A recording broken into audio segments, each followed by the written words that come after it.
Mesdames et messieurs, soyez salués où que vous soyez, partout à travers les quatre coins du globe.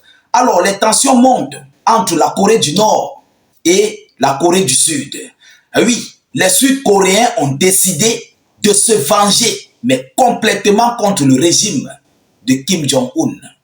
Chères dames, chers messieurs, vous savez, il y a de cela 24 à 48 heures que la Corée du Nord a demandé, plus précisément Kim Jong-un a demandé à ses hommes d'ouvrir le feu au niveau de ses frontières, au niveau des gardes frontaliers qui ont détruit ici des ponts, des routes, des voies ferroviaires qui reliaient la Corée du Nord à la Corée du Sud pour les transports terrestres, des marchandises et tout ce qui va avec.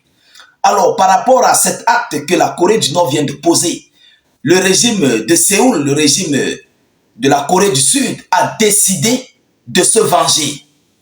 Et oui, ils ont décidé de se venger contre M. Kim Jong-un et son acte. Alors, mais ils ont pris une décision. Mais cette décision ici en question, mesdames, mesdemoiselles et messieurs, le régime de Kim Jong-un piétine mais complètement et marche dessus. Oui, Kim Jong-un n'est pas prêt et il ne serait jamais prêt à adhérer à cette vengeance que la Corée du Sud est en train de mettre à son égard. Vous comprenez? Alors, quelle est cette fameuse décision? Quelle est cette vengeance que la Corée du Sud vient d'envoyer ici à l'égard de la Corée du Nord? C'est dans ce cadre que nous allons décortiquer et analyser au sein de cette vidéoconférence. Je vous prie, vous qui nous suivez, la répétition est pédagogique, bien sûr, vous allez nous excuser, vous comprenez? Mais rassurez-vous que nous allons toujours vous donner des actualités. De votre côté, s'il vous plaît, ce n'est pas payant. Partagez au maximum. Vous partagez mais massivement la vidéo. Et vous poussez beaucoup de j'aime. C'est ce que nous vous demandons de faire dans votre participation dans nos vidéoconférences. Je pense que c'est très poli. Vous comprenez? C'est très poli. Je ne sais pas. On ne demande pas de l'argent. C'est votre participation qu'on demande. Sabari, comme les Ivoiriens disent souvent. Vous comprenez? C'est pour protéger en fait nos vidéoconférences et les mettre partout à travers le monde pour continuer ici l'éveil de conscience en fait. C'est ça en fait le but. Vous comprenez? Alors, qu'est-ce qu'ils disent? Quelle est la décision? Quelle est la vengeance que la Corée du Sud envoie contre les Nord-Coréens? Il s'agit de la réparation des ponts qui ont été détruits. Mais cette réparation doit être transférée en monnaie, en somme d'argent, en moyens financiers. Oui, donc, ils disent, les Sud-Coréens disent que c'est un prêt d'une somme de 133 millions de dollars qu'ils avaient prêté. Et il faut que la Corée du Nord doit rembourser cet argent à Séoul, à la Corée du Sud. Oui, sinon, ils vont passer aux nouvelles phases. Alors, permettez-moi de vous donner l'annonce officielle pour que je ne puisse pas me tromper sur ce que je vous annonce. Vous comprenez? C'est très mieux. Et puis, nous allons entrer dans les décorticages. Selon les informations officielles, à Séoul, donc en Corée du Sud, c'est Séoul. À Séoul, ils ont exigé que la République populaire de Corée du Nord rembourse la dette pour les routes endommagées. Regardez Kim Jong-un ayant détruit les routes. Est-ce que vous voyez ce monsieur donner même 1 centime à ces gens? On va aller en profondeur. Écoutez, le ministère sud-coréen de l'unification a noté que la République populaire de Corée violait l'accord de 2018 sur la combinaison des routes et des chemins de fer du nord et du sud en un seul système de transport. Donc, selon les Nord-Coréens, les Sud-Coréens, ils disent que la Corée du Nord a violé les accords de 2018 qu'ils avaient signé, bon, je sais pas trop quoi dans cette histoire, vous comprenez? On va continuer en fait sur ce qui est le plus important. Qu'est-ce qu'ils disent? Selon le ministère, les routes détruites par les gardes frontalières nord-coréennes ont été construites grâce à des prêts de la Corée du Sud d'un montant de 133 millions de dollars, puisque la Corée du Nord a demandé un soutien financier. Vous comprenez? Oui, ils disent que puisque la Corée du Nord n'avait pas d'argent, ils ont demandé un soutien financier. Bon, voilà, c'est pourquoi la Corée du Sud avait prêté cette somme de 133 millions de dollars. Oui, pour venir faire la réparation de ces ponts, de ces routes.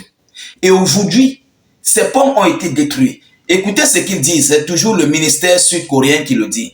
La Corée du Nord est toujours obligée de rembourser sa dette. L'entière responsabilité de la destruction des routes incombe à la Corée du Nord. Voilà ce que le ministère des routes, des transports, des quoi a relayé comme information. Oui, voilà ce qu'il a relayé au monde. Donc, il appelle le gouvernement de Kim Jong-un. Comme ils ont détruit le pont, il faut qu'ils remboursent la dette qui a été sacrifiée pour la construction de ces routes, de ces ponts. Tout ce qui a été endommagé, voies ferrées, voies terrestres, les ponts et quoi. Donc, Kim Jong-un doit rembourser cette dette de 133 millions de dollars. Mesdames, mesdemoiselles et messieurs, tout le monde connaît qui est Kim Jong-un. On connaît qui est ce Nord-Coréen. Je vous dis toujours, c'est un monsieur qui ne tarde pas. Si Kim Jong-un savait qu'il devait payer, qu'il devait rembourser une telle pareille dette, est-ce qu'il devait détruire ce pont?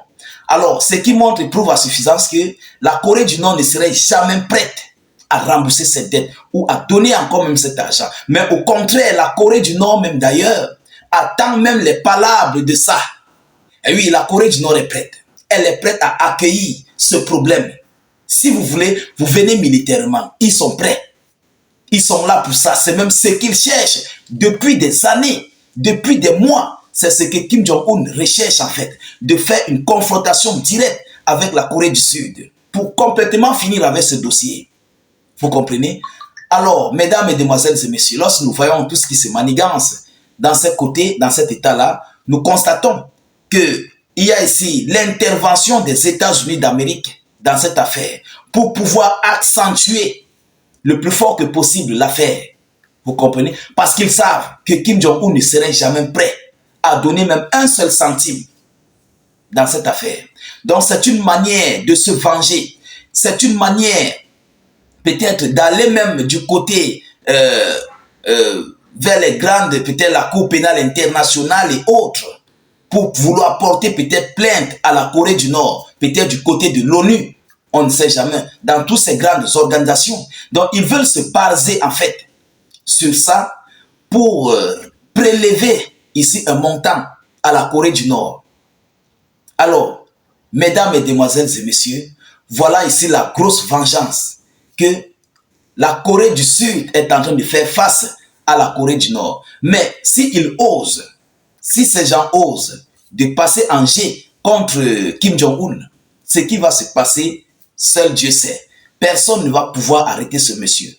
Et oui, personne, je dis bien personne. Alors, partagez au maximum la vidéoconférence. Mettez-la surtout partout à travers le monde. Poussez beaucoup de j'aime et maximum de cœur dans cette vidéo en question. N'hésitez pas de laisser salut état d'urgence en commentaire ou bien faites des cœurs en commentaire, c'est très important.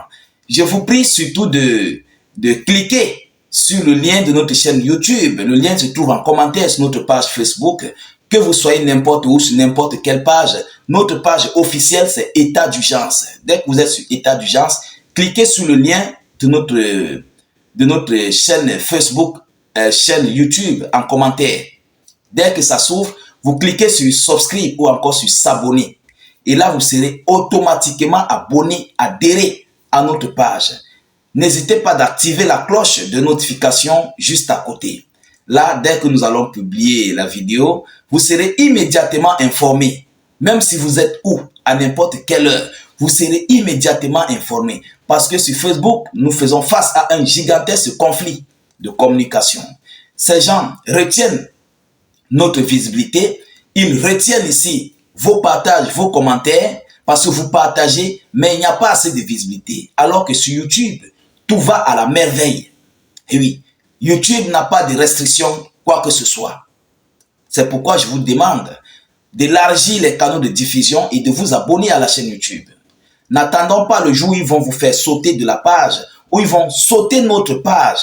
Vous allez commencer à nous chercher. Allez-y vous abonner dès maintenant. Je vous reviens tout à l'heure pour une prochaine série d'actualités. Soyez encore salués une fois de plus.